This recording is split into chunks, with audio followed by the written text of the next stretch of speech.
Everyone has their biases. I don't, of course, but everyone else does, and that includes George R. R. Martin. He created such a sprawling and interesting world with so many different characters and families dotted throughout.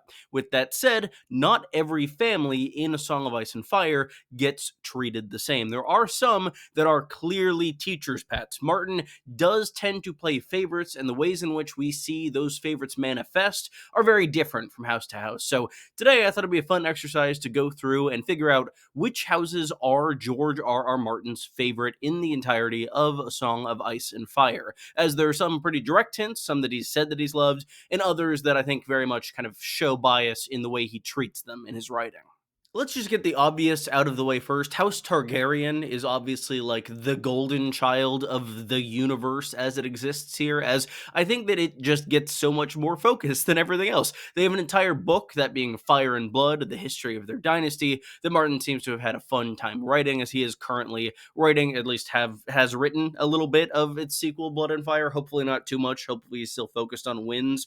With that said, if we look at HBO, I think Targaryen is very clearly their favorite, given the fact that there are so many spin off pitches and so many of them are very focused on this one singular family, which does make sense as they do have the most history with Fire and Blood, and they are very important, ruling over the continent for such a long time. We see a lot of favorite characters kind of pop up throughout the Targaryen dynasty itself as well. You can tell that Martin really just enjoys fleshing out his royal family. I think he does very much have a soft spot for them. On the topic of favorite houses and HBO adaptations, Martin was actually asked this question directly in a Random House Q&A following the first season of House of the Dragon, and he gave two answers to this question. I'm going to go one by one on this. The first that he mentions is House Valerion, which is interesting. House Valerion, I think, is one that Martin has kind of grown to love over the years, and I think it's not really super seen in the main series. If you just watched HBO's Game of Thrones, you'd be forgiven for not knowing House Valerion existed. The books aren't really a ton better. The Valerians are Stannis supporters early on in A Clash of Kings, given that he only essentially has the support of these islands surrounding Dragonstone, but later on, they're ruled by a baby, and the only character who is related to House Valerion who has some relevance in the story is Arain Waters, who is a bastard who Cersei appoints to be Master of Ships, and then he runs off to be a pirate king. I think that Martin really grew to like House Valerion, if they truly are one of his favorite houses as of this point in the series, and I think that he kind of fell victim to not planting enough seeds to allow the Valerians to really thrive in the main series, unless you're counting Targaryens, as all Targaryens have some Valerian blood in them as well. The other house that George Martin mentions in this interview is the one that I see most commonly cited as his favorite, that being House Blackwood. This is one of his favorite minor houses. They are in the Riverlands, and they're descended from the First Men, which are the same individuals from which the Starks are descended, so people think they might have skin-changing powers for a reason that I will get to, but it's a common adage among A Song of Ice and Fire fans to say that, oh, if you want to look at any given war, if you want to figure out what side George thinks is in the right in that war, look at which side the Blackwoods support. While that isn't entirely true, there are some good examples of that. They support Aegon the Dragon in his invasion, which, I mean, he likes the Targaryens. They support Rhaenyra in the Dance of the Dragons, as we see in season 2 of House of the Dragon, which is kind of an unflattering depiction of the Blackwoods. That might be why Martin beefed with that season.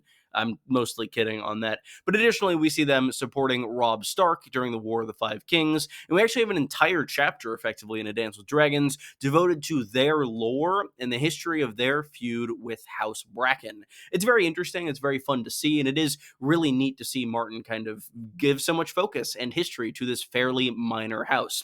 Additionally, I mentioned skin changing powers, and a very important character is half Blackwood. Bloodraven, also known as the Three-Eyed Crow, maybe, question mark, people have theories. He is half Blackwood and half Targaryen. He's one of the great bastards of Aegon the Fourth, and I think that him being so important and half Blackwood is a great sign. Also, Big Walder Frey, shout out.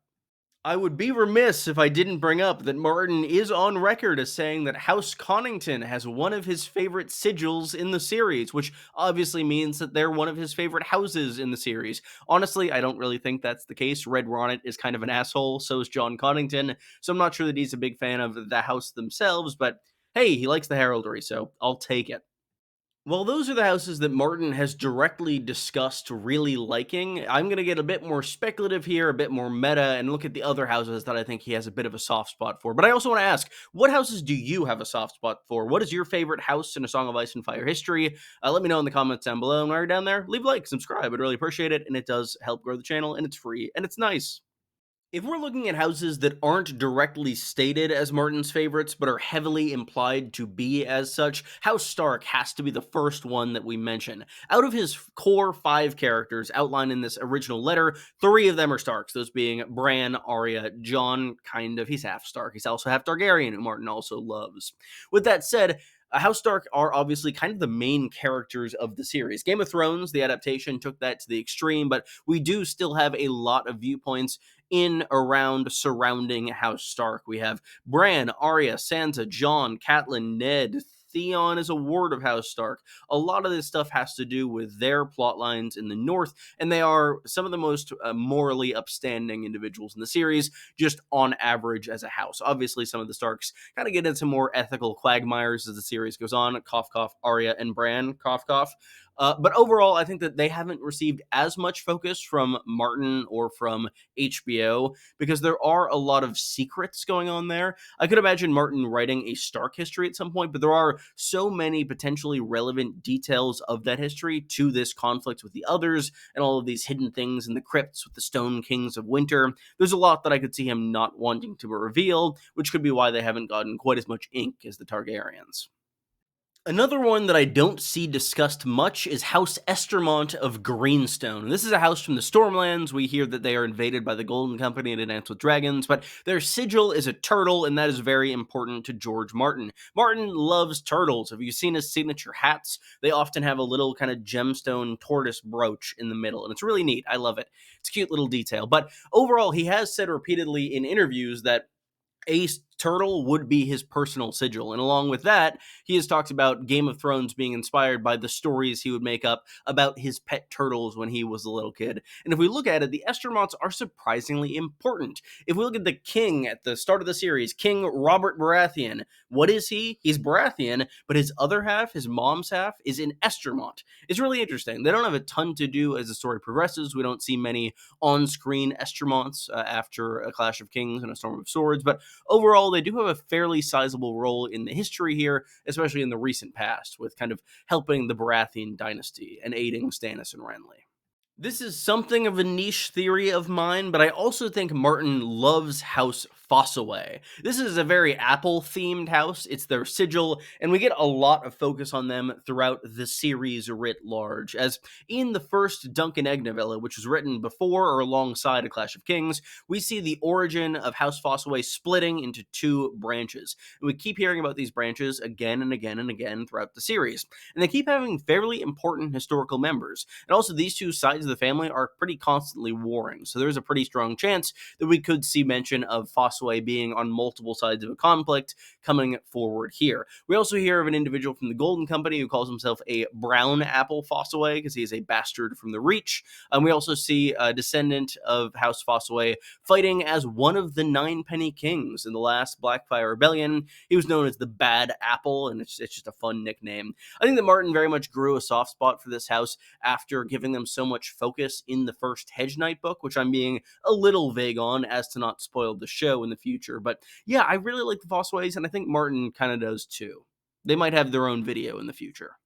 Last but certainly not least is, I think, House Dane. This is one that is fairly vague, but we do have some information. I think Martin likes House Dane as this kind of mystical, idealistic image of how fantasy should be. Obviously, Sir Arthur Dane is like the pure image of a knight, what he should be. He has a magic sword that might be a lightsaber. We haven't seen it in universe yet. We have a Shara Dane, who everyone was in love with and is tossed around as a candidate for Jon's mom in universe. Obviously, she is not his mom out of universe or in universe, but I don't know. That'll get some people angry. Comment if you're angry. But I do think that House Dane is going to get a lot more focus in the future. We obviously have Darkstar, who's a very important character, obviously. We have Edric Dane running around in the Riverlands with one half of the Brotherhood Without Banners.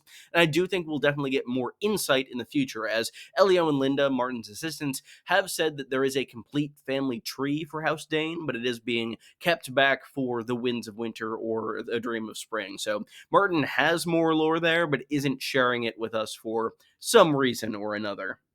What do you think? Did I miss any houses? Would you want to see a sequel video on the houses that Martin obviously hates, of which I can think of several off the top of my head? Let me know in the comments about either, and as I mentioned before, if you enjoyed, leave a like, subscribe. I have a Patreon as well if you want to help support a starving law student here.